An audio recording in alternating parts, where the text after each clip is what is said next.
মেয়েটার নাম মিয়া। সে সমুদ্র পাড়ে দাঁড়িয়ে নীল সমুদ্র দেখছিল। তার মনে হচ্ছিল যেন এই সমুদ্রের সাথে তার জন্মান্তরের সম্পর্ক।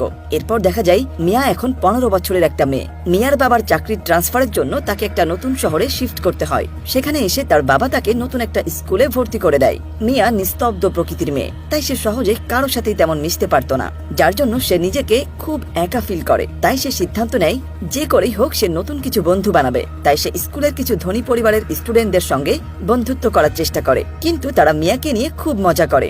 এতে সে তাদের উপর রেগে গিয়ে বাড়ি ফিরে আসে।